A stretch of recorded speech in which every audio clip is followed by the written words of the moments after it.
Hello everyone, you're listening to the Eiffel Tower podcast. My name's Oliver G. This episode is all about the 7th arrondissement. In fact, you're about to hear the 7 wonders of the 7th arrondissement. According to My Private Paris, they're not only the sponsors of this show, they're also the guests for today. Yes, it's Marie and Bertrand coming at you from Marie's apartment in the 3rd arrondissement. Yes, we recorded it from her apartment right before we did the big cheese event, which I'll talk about at the end of the show. I'm also going to read a few emails from you guys at home at the end of the show. But for now, we're focusing on the 7th arrondissement with My Private Paris. Book a tour with them, myprivateparis.com, and be sure you tell them that you heard about them through me. But imagine now you're heading over to the left bank, the 7th arrondissement, plenty of things to see. It's a wonderful place, and I think you're going to enjoy this episode. Let's do it. So, Marie and Bertrand. Bonjour. Bonjour. Usually this is where I say welcome to the studio. We're not in the studio. We're in your house, Marie. Yes. How do you feel when people say Marie? Is that right? Yeah, you can say Marie, maybe. Try. Marie? Yes. And Bertrand doesn't like the way I say his name. But you get better every week. Is that true? Mm-hmm. Okay, this is good. This is a good start. Today, though, we're talking about, even though we're about to be eating a lot of cheese is off the menu for the moment. And what's on the menu is the 7th arrondissement. We've had a brainstorm. You guys have come to 7 things that have to be done. It's kind of like an award ceremony here that we've got. And I'm going to go through it, and you guys are going to tell me and the listeners why we need to visit these things. But first, before we start, I'm going to put one of you on the spot. Who can summarize the 7th arrondissement for me? Well, I think I will. Go on then. So when I was in high school, I actually lived a little bit in the 7th arrondissement. So Every week you say you lived in the... No, that's true. I mean, I my apartment wasn't in the 7, but I did, the everyday life was in the 7, Rue Claire. So what can I say about it? It's very chic. It's very quiet also. You have the best food parlors and the best monuments, such as the Eiffel Tower. I swear that when we started, I think you, Bertrand, said that it was your favorite district back in week 1 or 2, or that you were excited about it. Is that the case? I'm always excited about the 7th arrondissement, but I'm not sure I said it was my favorite. I will need to listen to that. To go back and listen.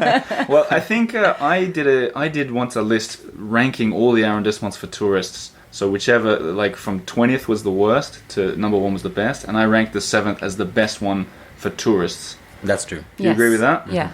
Perfect. Then let's dive into it with some of these things that tourists should see, and maybe a few behind-the-scenes facts here.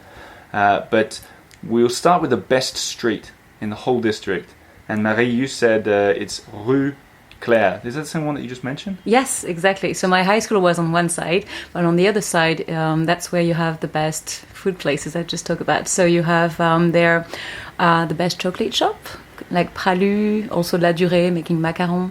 Hang on, Pralu is the name of the best Pralu, chocolate chocolate shop, yeah. They're making a praluline, which is a brioche with a little praline in it. So you have to try it. It's really good. Right.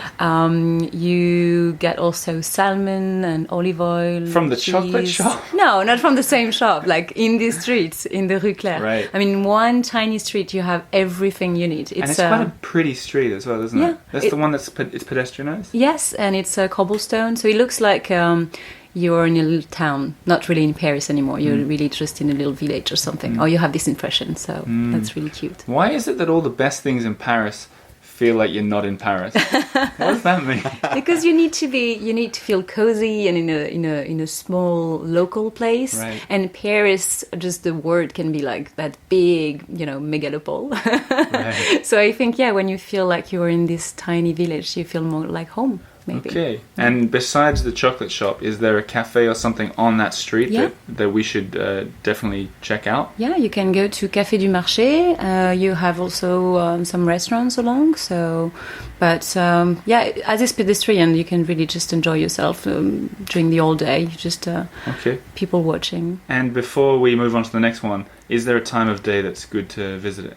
Probably around lunchtime, actually. That's when the Parisian, the people actually living in the 7, that's when they're coming into the cafe and mixing with some tourists as well. So nice. That would be the best time. All right, from best street, we're going to move to best museum. And Bertrand, you had a tough one here because there are several famous museums in the 7th. Yes, well, the most famous of the district, I guess, is Musée d'Orsay. And you said, I don't care. But my favorite one, so it's going to be the show's favorite one, is Le Musée Rodin, which is located not too far from Musée d'Orsay, but it's in a beautiful private mansion from the 1700s, and the work of Rodin is just mesmerizing, whether you see it in the garden or inside the actual place where he was making it, because the museum is in his final working place. So it's a famous place, but not as visited as the rest, so I always encourage people to go there. It's like less busy than the main Way less busy, yes. Why is that? Is it that the secret's not out, or maybe I think it's also because it's about one artist mainly. Right. I mean, it's not just his work, but it's mostly his work. So if you're not into him, then you don't go there. While other museums like Musée d'Orsay or the Louvre, there's always someone you like there. So I would say that's the reason why. I was going to ask you, because the theme today is 7, I was going to ask you for 7 pieces of art that we should find in there, but I think I'll narrow it down to just a favorite. I think you were about to do it, but you did not. Is there a thing in there that you particularly like? Well, everybody knows about the Thinker, but my favorite one... Does everybody know about the Thinker? Are you sure? Oh, if you put your elbow on your knee and your head on your fist and you start to think... And then you'll remember it. Yeah, because the difficult thing with Rodin pieces is that some of them are made of bronze, and so you have different models, Right.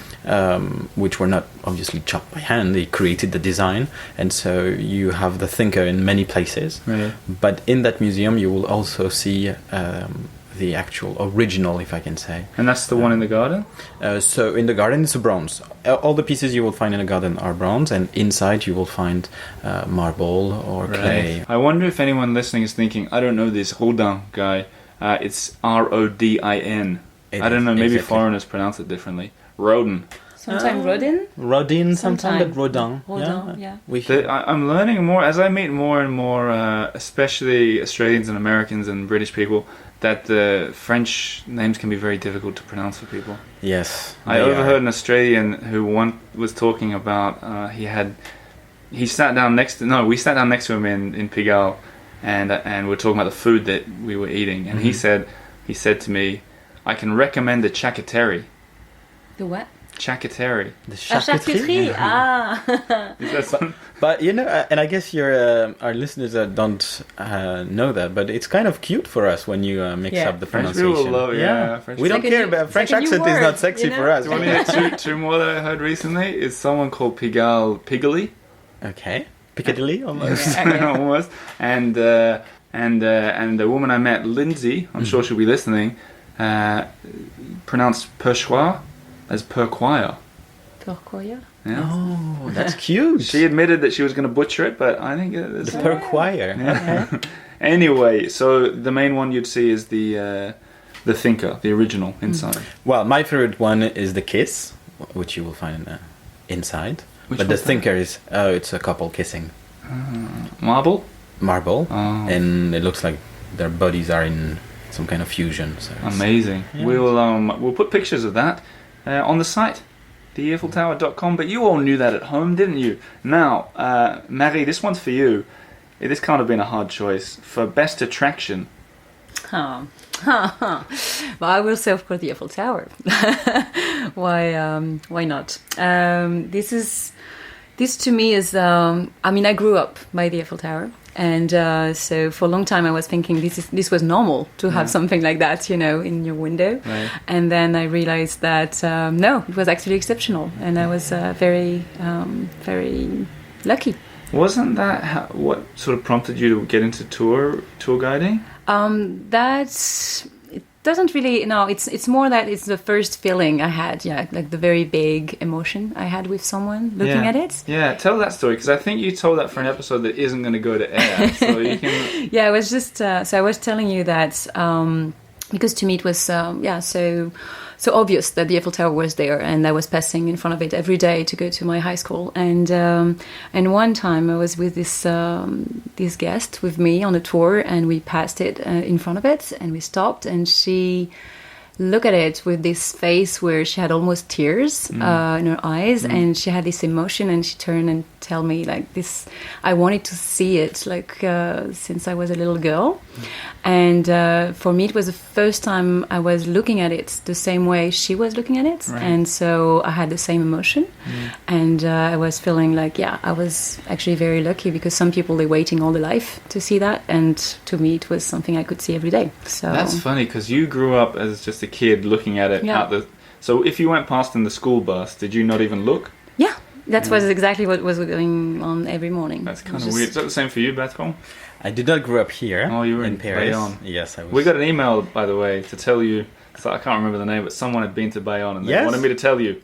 Good. I'm sure they'll be listening. I forgot the name, but there you go. People have been. Definitely have to come back. Yeah. But you now, Bertrand, do you still look at the Eiffel Tower, or are you kind of like, The thing is, if you see it from a distance, it's really different experience as seeing it from just there. Yeah. So whenever I take people up there, I'm always amazed by how high it is, and also how harmonious are the lines.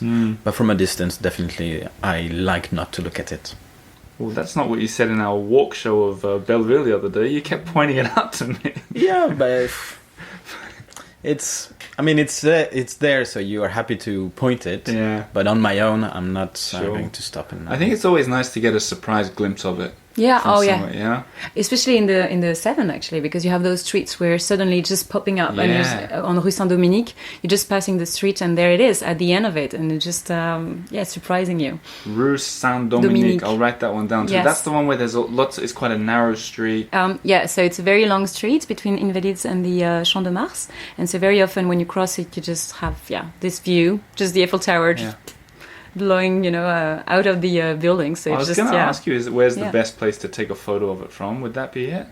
It could be, if you want the architecture of Paris with it.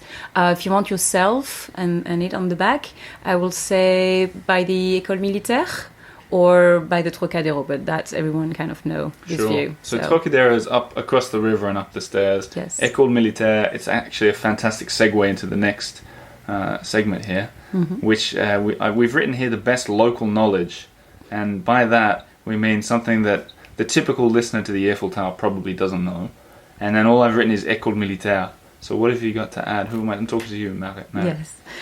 So because I grew up there, by the École Militaire, I had the chance to go in the École Militaire because it's... What is the École Militaire? So it's still a place for the officers to go and have classes, let's say. But you also have horse riding lessons there for all the kids of Paris. And so you can actually go and... Where is that then? At the back? In it, you have a manège, inside the building. You have different buildings. It's like a little lot of picture this. If you're coming down from the Eiffel Tower and you walk across the Champ de... Yes. How do you pronounce that? Champ de Mars. Champ de Mars. So you do pronounce the S? Yes. I've been saying that wrong for 5 years. Okay. Champ de Mars. Yes. Okay. And you see the École Militaire. Yes. The military school. So you have a door on the left. Yep. And you have to pass through security because it's a military place. Sure. And then, so you go in, and then you have different type of buildings. They're pretty old, all of them. So you just go into the courtyard, and then you have the horse place, but you have also some tennis court. And I used to play tennis with my dad. Hang on, there's tennis courts in there as well? Yeah. Someone was asking me today or yesterday if there are tennis courts around in Paris. But are they open to the public, or do you have to? I'm not sure. I think it's because my dad was working there, so that could explain why. But what about the horse riding? Is that just anyone? Anyone, yes. It's a school, so you just have to register for the year, and and you can do that. Fancy that. I was thinking about taking some horse riding classes. Perfect. And then you can do, so in the Champ de Mars, you have very often policemen on horses. Have you ever noticed that? I see them on roller skates. Oh, yeah. That's my favorite. What, they're also riding on horses? They're also riding horses in Tuileries. I think that's cool because I'm really fascinated about how a lot of Paris was kind of built for horses, and there's lots of horse-related things around, But I think it's interesting. You think, the horses are all gone, but they still use them for police work. Yes. Yeah. Anything else? Firemen, they do a parade, this... there's the La Garde Républicaine, right? Which also. they have their stables very close to the Bastille. Right. On the Boulevard Henry IV, Boulevard Henri IV. Sometimes you can tell the horses have passed by. They leave evidence, forensic evidence. No more information. But quite often you actually see them see them patrolling in Paris. But the day you see them the most is on Bastille Day for the military parade. Right. They always go down the Champs-Élysées. Here's a question for you. Someone told me that they still, like if someone needs a heart transplant, someone told me that they often transport the heart on horseback because it's quicker to get through the traffic. It could be a myth. Have you heard this? Here in Paris? Yeah. Never. It's not a reliable source, but it's a friend of mine. I hope I will need to know. But I mean, I would love that story if it's true. I would love to know that. Okay. We need to check that. But I think that would be a great story to tell. I don't know if it most definitely. Do you think it makes sense? I don't know if it makes sense. You never see a horse galloping down the street. I never saw that. I think it would be dangerous for the horses also. Yeah. With the cars and the scooters, the bikes. It would be quickest on a scooter probably. Anyway. Yeah, that's for sure. We're switching back to you, Bertrand. Yes. I've written best outrageous thing to see. Oh. So the arrondissement, the 7th arrondissement, for a while was not in Paris. It was in the country because Paris was finished by the 6th district. Right. And so you have a lot of... How far back are you talking now? Late 1800s is when you really start to have the city growing there. There was a few mentioned, like the one of the Musée Rodin, but it was not part of the city. Sure. Okay, it was part of a small village called Grenelle. But after the construction of the Eiffel Tower, a lot of building at the turn of the century, early 1900s, were built in a style we call Belle Époque or Art Nouveau. And there's one that people always... they're always surprised when they look at it. It's a beautiful building on Avenue Rapp. I think it's at number 27. Right. It looks a little bit... You have ever been to Barcelona? Yes. Yeah, so it looks a bit like it was built in the style of Gaudi, okay, with mosaics, etc. So definitely not a typical Parisian architecture. So it's very alive, if I may say. And so you see leaves, you see also part of a human body, in a way. I know what you're trying to get around saying. Yes, there is a door that is quite... Is the whole door in the shape of male genitalia, or is it just part of the door? Well, I didn't say that. Well, I said it. Yes.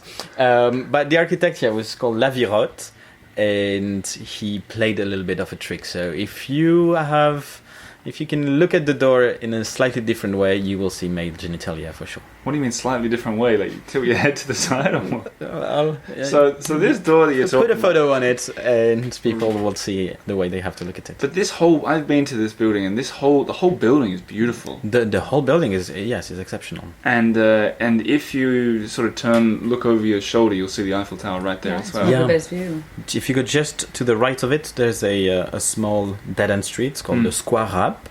And a lot of people go there to take a photo of the Eiffel Tower because you have direct view, and it's just like it pops out of the Parisian roofs. Right, amazing. And that door is totally worth the picture too. The problem with it is getting it if you want to get the whole building in one shot, because it's too big, isn't it? The door. Yeah, the door. All right, we're moving on. So that's Avenue Rapp. Once again, all these names and the spelling will be on the EiffelTower.com. You could look it up. You guys could be looking at it while you're listening. You know, I might do an Instagram story with all these 7 things as well. At the Eiffel Tower on Instagram. What are you guys called? My Private Paris _com. My Private Paris _com. Check that out as well. Now, on to the number 6 here. Where is the best shopping, Marie? So, I will definitely go to Bon Marché. It's what we could call a department store or mall, but it's much smaller than the Galeries Lafayette, which are, the known one, very big. So this is more Parisian size, and there you can find one of my favorite places, which is l'épicerie, la grande épicerie. It's a place where you have all the finest products of France in only one place. So that's just... Is that like on the bottom floor off to the sort of south side of it? So you have 2 different buildings in Bon Marché that are linked with a bridge, right? And so that would be the one behind, like the one in front by the square. Sure. That's more for clothes, right? It's more for accessories and home things, and the other side will be more for food. So yeah. As I get to know you guys both better, I feel that you're the foodie. Is that right? I am. And what does that make you? The brain? The brain. Okay. So I'm gonna be the stomach now. I used to be the heart, now I'm the stomach. Oh Okay. my God. She said it. Is that a demotion or what? I don't know. But I've got a few questions about this place. Firstly, is it true that it's the oldest department store in the world? Yes. It is? Yes. Bon marché? Okay. It was not, when it was started, it was not as it is now, which is more towards luxury. So, because bon marché in French means a good deal. I was going to ask you, that was my second question. I thought it just meant good market. No, it was the first store where the idea was to make small margin but big volumes. Right. And so the growing middle class of the 1800s could go there and spend money, but they could not afford the very high-end clothes, right. Of course. So that was a mid-range. Now it's much more high-end than it used to be. Was there, I remember seeing some kind of show on TV or Netflix or something about the first... In England, yeah. Yes, there was one. I've seen a couple of episodes of that show, yeah, but it's a little bit afterwards. Right. Okay. So the guy who really made the Bon Marché that big was called Boucicaut, and he came up with the idea of winter sales, sale on catalog, and that stuff is all still huge in France. Sales, the solde is Yes. a huge part of Paris or French culture even. French, like, everything kind of goes crazy around there. But they also have those really beautiful escalators Yes. in there. So anyone at home wondering what we're talking about, it's the one with the kind of crisscrossy, it looks like noughts and crosses or whatever you call it. But if you are in the neighborhood, just walking through the building, even if you don't buy anything, you don't have to be shy because you don't want to buy a Dior or Chanel or something. Just walking through is quite an amazing experience. I know I'm just the humble host of this, I'm not the expert, but I can add something, a tip. Across the road from that, the Hotel Lutetia Yes. is beautiful. That was built by the store owner. Boucicaut? Yeah. Yeah. It's right after Boucicaut passed. So they started the project, and then it was the next owner. Right. And the idea was to build a 5-star hotel across a garden from that store for the luxurious customers coming from all over the world. And I think it was recently renovated or something. Yeah, it's just reopened a year ago. I went in there and had a look, just a look at the bar, and the bar is incredible. Like, incredible. It's beautiful. Everyone should go there, but if you're on a budget, just go to look. Yeah. Because I almost fainted when I looked at the prices. That's all the hotels around. Maybe the next Eiffel Tower meetup can be there. I don't know. Please. Yeah, shall we do it? All right. Let's wind things up with number 7 now. We've got the best secret, and it's back to the Eiffel Tower for this one. Who am I talking to? Yeah, it's. So this is the best secret of the 7th. No pressure. No pressure taken. Because everybody, for me, the best secret is where it's the most obvious. So the Eiffel Tower. We're back to the Eiffel Tower, in which most people would read on blogs and stuff like this. It was built to last for 20 years, and after it should have been dismantled. So all these blogs, same information. Yeah. Take us deeper, bloggers. Yes. Gosh.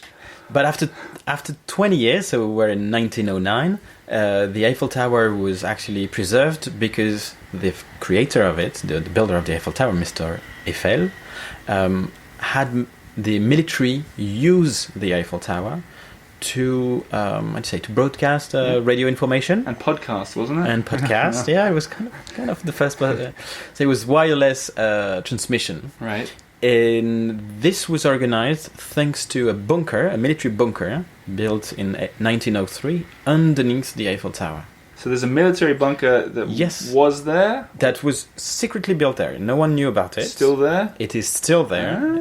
It's not a military site since 1979, and you can actually visit it. What? Yeah. Okay, how? Well, you get in contact with us, I guess. Oh, here we go. Okay, well, you can at least tell me what it looks like. A bunker. It's quite ugly, but it's amazing to be underneath the Eiffel Tower with millions of people around, and no one knows you're there. So most people just go up to the top, look at the view. Yeah, and actually that gives you also access to all the machinery room that make the elevator go up and down. Which gives you access to it. Yeah, you think of the power you've got. Yeah, you can just stop it. Well, they do it every day. Anyway. How big is the bunker though? Like, how many people could fit in there? I mean, it's not a shelter. It was an operation site. Yeah. Okay. So, how many people could fit in there? I don't know, But 6,000. Yeah, it's pretty big. It's like a tunnel, big. right? When Yeah, you yeah, enter, yeah. What? it's, Okay, it's I a was long tunnel. It's not just one room. I was Yeah. picturing like a room. Oh no! Sorry, it's a military complex. Right. Oh, Yeah. It's massive. Yeah, you can. I mean, And it takes a couple of hours to visit. It makes me wonder how much stuff is underneath Paris. You know? Well, when we get to the 14th arrondissement, we may talk about the You know catacombs. what? I was thinking, because for anyone new around here, welcome to the show. And I'm glad you're listening, and I'm glad you listened this far. But what I'm doing is I'm going through every district of Paris, 1 through to 20. I've already done one bonus episode of the Seine. But I'm thinking, as I go along, I can do bonuses underground, the sewers. the sewers, Oh, and you should rent a plane also, so we'll do one above ground. Rent a plane. I don't know what you think the budget of the Eiffel Tower is. Going on the balloon and Call on Oh, we Patreon. could do, there you go, Patreon, everybody. But up on that... The hot air balloon from the Parc exactly. Citroën, yeah. That could be fun, Paris from above. So many ideas, but time has run away from us. It's a shame this podcast is coming out after the fact, but we're sitting in your apartment, Marie. People have probably been hearing cars going past, feeling like they're in Paris.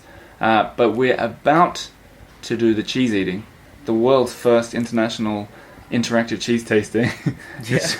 But it's a shame that you guys haven't been listening. If you missed that, you have to sign up on Patreon to have got the invite. But are you looking forward to this? This is going to be something different. Very much. Yeah. 6 to 7 cheeses I've we've been got. starving for almost 3 hours for that. With that in mind, I think we should get into it. Everybody check them out. It is My Private Paris, myprivateparis.com, and they do tours of all the things that we mentioned pretty much, I guess, plus a whole lot more.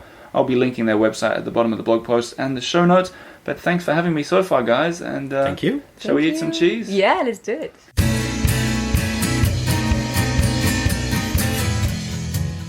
So there you have it, 7th arrondissement. Hope you want to visit by now. It really is a lovely part of town.